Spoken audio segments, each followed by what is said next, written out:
Finals DeWanna Bonner is barely a basketball player right now. He on the series is 5 for 17 from the field. Sorry, 5 for 18.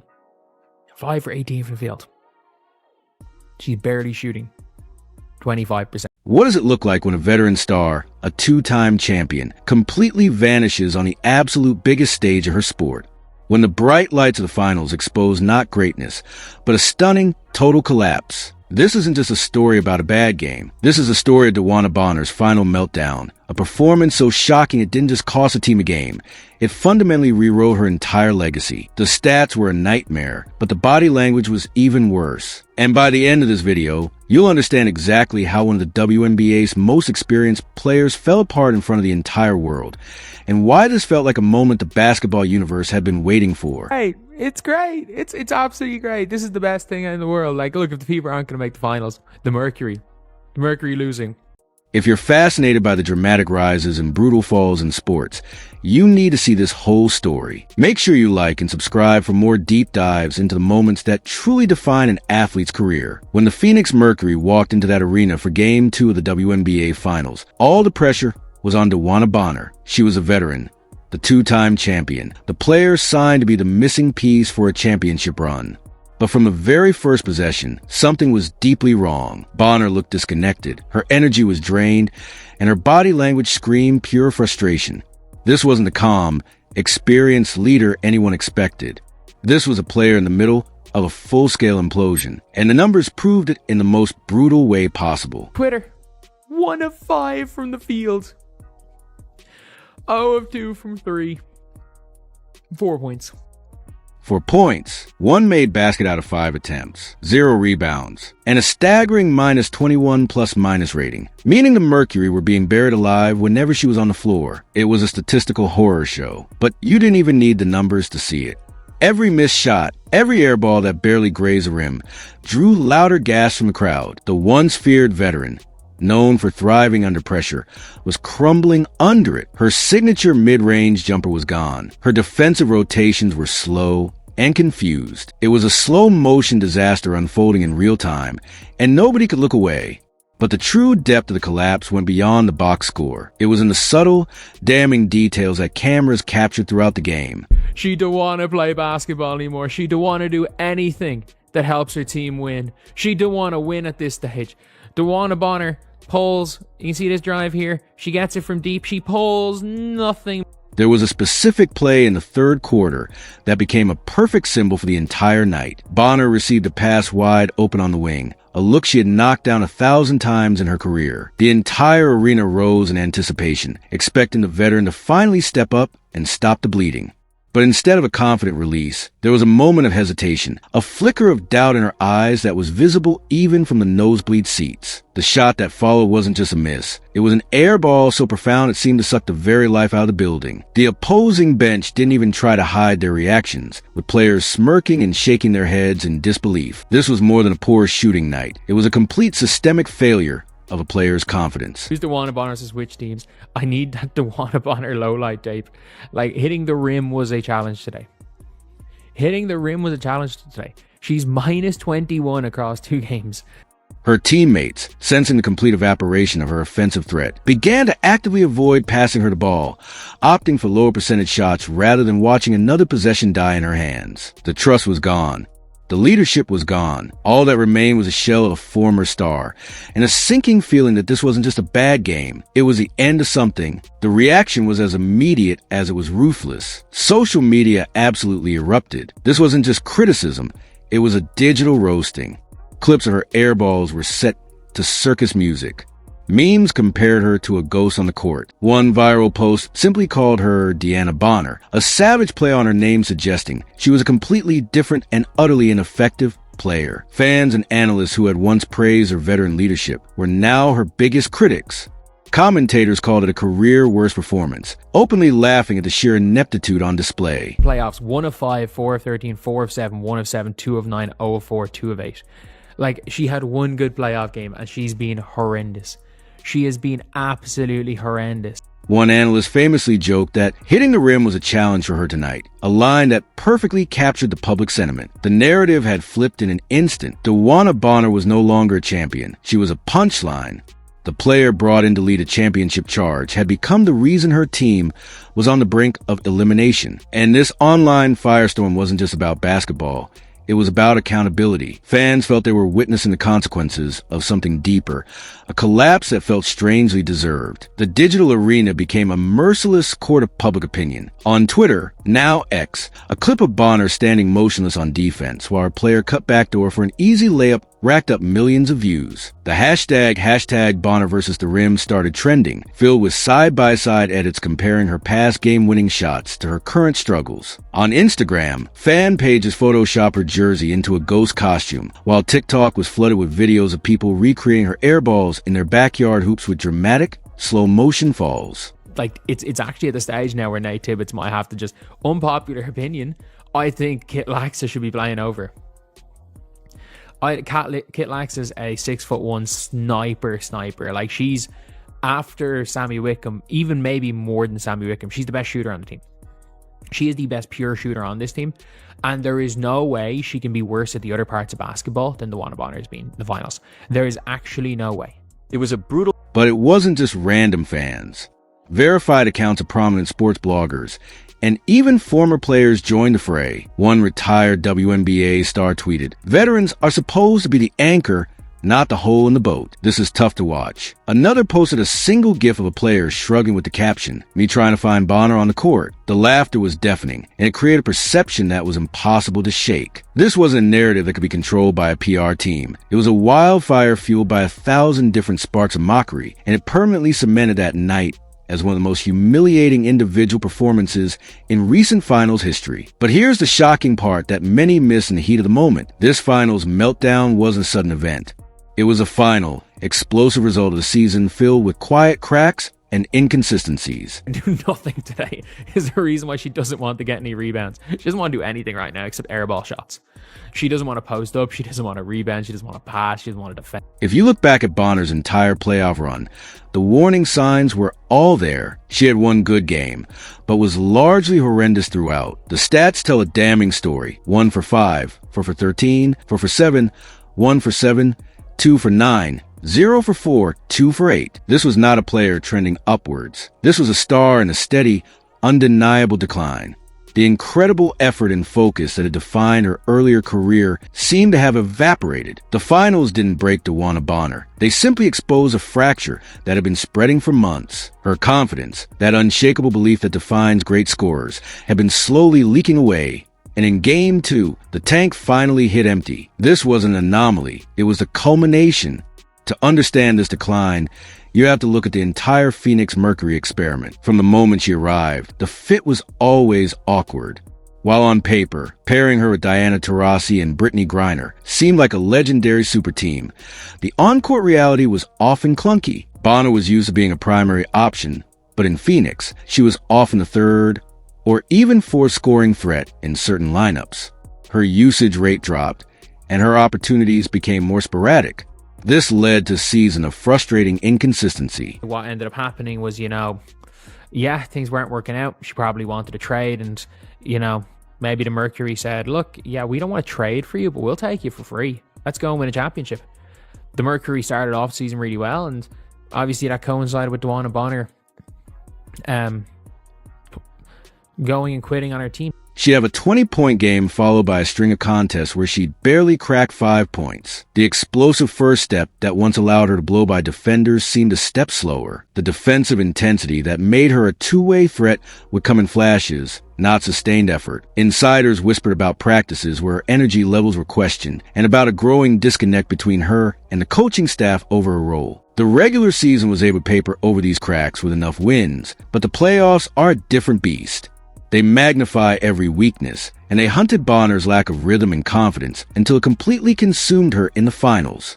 The collapse in Game 2 was simply the house of cards finally falling down. So how did things get this bad? To truly understand the satisfaction so many took in her downfall, you have to rewind the tape to her controversial exit from the Indiana Fever. The story there is messy, and it left a stain on her reputation that this finals loss only deepened. reports emerged that Bonner had abruptly quit on the team midseason. She reportedly walked away without notifying teammates or coaches, refusing to play another minute while still collecting her paycheck. Then, just 2 weeks later, she was miraculously smiling in a Phoenix Mercury jersey. The entire league was stunned. Fans were furious. And then came the tampering allegations. Phoenix coach Nate Tibbett was caught on record admitting he had spoken with Bonner before any official deal was allowed, a direct violation of league rules. It painted a picture of a player who skipped out on her responsibilities, and a franchise willing to bend the rules to get what they wanted. At the time, it looked like a heist. In hindsight, it looks like a curse. When Bonner left Indiana, she didn't just abandon the team, she abandoned accountability. And in the world of professional sports, many believe that kind of move never goes unpunished. The fallout in Indiana was catastrophic for team morale. Young players on the Fever, who looked up to Bonner as a leader and mentor, were left confused and betrayed. There were no goodbyes, no explanations, just an empty locker. Reports surfaced of heated internal meetings where players demanded answers from management that they simply didn't have. The organization was left in an impossible position, try to build a culture while their highest profile veteran had just demonstrated that commitment was conditional. This context is what made the social media reaction to her finals failure so intensely personal for many. It wasn't just schadenfreude, it felt like validation. Fans of the Fever and neutral observers alike saw her finals performance as a universe balancing the scales. The player who thought she could take a shortcut to a title by forcing her way out of a struggling franchise was now suffering the most public failure imaginable. The very karma that people joke about online felt like a tangible force, and every airball was seen as a direct consequence of the integrity she left behind in Indiana. This backstory transformed her from a player having a bad night into a symbol of poetic justice. The impact of Bonner's presence and her subsequent collapse on the Phoenix Mercury was devastating. A team that was supposed to be a super team became profoundly divided. You could see the tension on the court. Diana Taurasi, the team's heart and soul, was visibly frustrated, gesturing angrily after Bonner missed defensive assignments. On the bench, players avoided eye contact. The energy was off. This was no longer a tight-knit squad. It was a group of individuals, and at the center of the division was the very player brought in to unite them. The coaching staff, loyal to a fault, seemed trapped. They continued to play Bonner heavy minutes out of respect for her veteran status, but this loyalty was actively hurting the team. Younger, hungrier players like Kitley Laxa, a sharpshooter full of energy, watched from the sidelines as the same mistakes repeated on the court. Fans and analysts began asking the same obvious question: why is she still out there? The answer seemed to be a dangerous addiction to reputation over actual production. The Mercury's loyalty had turned into a catastrophic liability, and Bonner's disinterest was a virus infecting the entire roster. This division created a toxic feedback loop during the game. Every time Bonner made a mistake, the other four players on the court felt the pressure to be perfect to compensate. This led to forced shots from Taurasi, rushed decisions from the point guard, and a defensive scheme that was constantly breaking down because one link was consistently weak. The trust required for elite team defense was completely shattered. During timeouts, the camera would often catch Taurasi engaged in animated conversation with the coaches, while Bonner sat in the bench, towel over her head, completely disengaged. This visual became a powerful metaphor for the team's fractured state. The veterans were trying to solve a problem, while the problem itself seemed to have already checked out. The coaching staff's inability to make a tough decision and bench or sent a terrible message to the rest of the roster. That performance didn't matter as much as pedigree. This undoubtedly sowed seeds of resentment that would last long after the final buzzer sounded, creating a rift that would be incredibly difficult to heal in the offseason. This single performance forced a brutal reevaluation of DeWanna Bonner's entire career. Every great athlete has a defining moment, and for years, Bonner's was defined by her 2 WNBA championships and her all-star selections. But now, her legacy is dangerously close to being defined by a viral compilation of airballs and a blank stare on the finals bench. The player who once radiated fire and competitiveness now looked burned out, mentally checked out from the game that made her famous. This is the cruel nature of sports history. It often remembers your last, most dramatic act more vividly than your greatest triumphs. Her story was shifting from one of longevity and success to one of brutal decline. It raised an uncomfortable question for the entire league. Had the game simply evolved past veterans like her? Were the Phoenix Mercury, by clinging to this outdated model, signing their own death warrant? Bonner's fall from grace was becoming a symbol for the fall of an entire era of Mercury basketball. The question now is whether this is a permanent stain or a temporary setback. History provides examples of both. Some athletes never recover from a humiliation of this magnitude. Their confidence forever shattered, and they fade out of the league shortly after. Others use it as fuel, channeling the embarrassment into a ferocious comeback that adds an even more compelling chapter to their story. For Bonner, the path back is incredibly steep. It would require not just a return of form, but a public reckoning and a visible demonstration of the leadership and heart that was so conspicuously absent. She would have to win back the trust of her teammates, the faith of fans, and the respect of the league. But the clock is ticking. The WNBA is getting younger, faster, and more talented every year. A performance this public and this damaging doesn't just affect her standing. It affects her market value, her brand partnerships, and her place in the historical hierarchy of the game. The 2024 finals presented DeWanna Bonner with a choice. Let this be the final, tragic chapter of her career, or use it as a catalyst for one of the greatest redemptions the sport has ever seen. The basketball world is watching to see which path she chooses. In the aftermath of the game, the silence was absolutely deafening. There were no fiery locker room speeches, no social media posts from teammates defending her, no public statement of support. For a team that once boasted about its chemistry, this silence was a powerful message. Diana Taurasi, in post-game interviews, gave vague, frustrated answers, carefully avoiding any mention of Bonner's name. The omission spoke volumes. Teammates were distancing themselves. Meanwhile, Bonner herself refused all interviews, skipping post-game availability entirely. This was interpreted not as strategic, but as an admission of guilt. Her silence allowed the narrative to grow completely out of control. Behind the scenes, reports leaked of a fractured locker room, with younger players growing frustrated that effort wasn't being rewarded. The organization was in a full-blown crisis. The coach's credibility was shot. The team's culture was being questioned. The Mercury had become a case study in how not to manage a crisis, and the silence from their leaders was the clearest indicator that they had no idea how to fix it. But this silence was more than just an absence of sound. It was a vacuum that sucked in every rumor, every speculation, and every fear about the team's future. The following days were filled with a quiet, brutal fallout that extended far beyond the court. Within 48 hours, the digital evidence of the team's fracture became stark. On Instagram, players like Brianna Turner and Sophie Cunningham posted carefully curated photos from the game, solemn shot of themselves on the court, or supportive messages for the city of Phoenix. But conspicuously, there were no group photos featuring Bonner. In a telling move, several players liked tweets from analysts criticizing the coaching staff's rotation decisions, a subtle but public act of dissent that fans immediately screenshot and dissected. This wasn't just a team losing games. It was a social contract unraveling in real time. The internal frustration among the role players reportedly reached a boiling point. According to anonymous sources cited by sports bloggers close to the team, a heated conversation occurred in the locker room after the media had left. While no direct confrontations were alleged, the tension was described as palpable and unworkable. The core of the issue was accountability. Younger players, who had fought for every minute of playing time, watched as a veteran's repeated failures went unaddressed. This created a deep-seated resentment, a feeling that the rules were different for stars, and that the collective goal of championship had been compromised for the sake of one player's reputation. This kind of environment is a cancer to a team's culture, and it suggested that the damage from this one game could poison the entire offseason. The repercussions also began to hit the franchise and its wallet and its brand. Local Phoenix sports radio was inundated with calls from lifelong fans expressing their disappointment, not just in the loss, but in the apparent lack of heart. The phrase "they quit" was used repeatedly. Social media managers of Mercury were likely scrambling, as the team's official posts about looking ahead to Game 3 were flooded with angry comments and memes about Bonner's performance, making it impossible to control the narrative. While major sponsors didn't pull out, the negative association is a stain on the brand's marketability.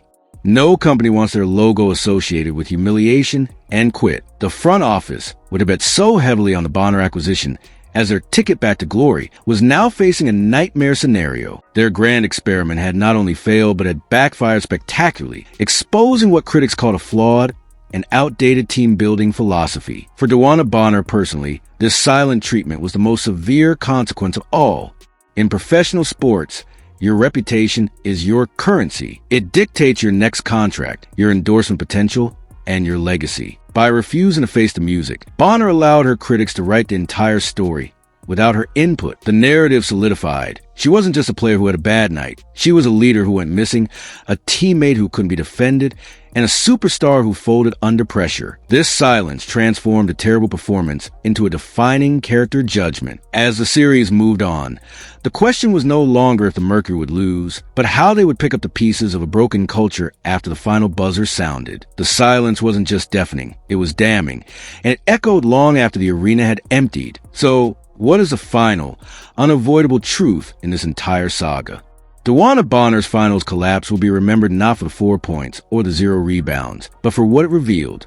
It was a moment where ego, decline, and long-awaited karma violently collided under the brightest lights imaginable. This wasn't just a basketball loss. It was the unraveling of a reputation built over more than a decade. The player known for her heart and toughness had become the undeniable face of disengagement for the Phoenix Mercury. It was a painful lesson in the dangers of living in the past. Loyalty to a legacy is a noble idea, but when it blinds you to the harsh realities of the present, it becomes a recipe for disaster. Bonner's story serves as a stark warning to every athlete. In the end, the game always reveals your true character. Respect isn't something you inherit from your past glories. It's something you earn every single time you step on the court. And on the biggest stage of her career, DeWanna Bonner, for all her past accomplishments, lost respect in an entire league almost overnight. This story is a powerful reminder of how quickly legacies can change. If you want to see more deep dives into the most dramatic rises and falls in sports, make sure you subscribe to the channel and hit that notification bell so you don't miss our next analysis. Let us know in the comments below. Do you think this one performance will truly define DeWanna Bonner's career? Or can a player of her stature find a way to rewrite the narrative one last time?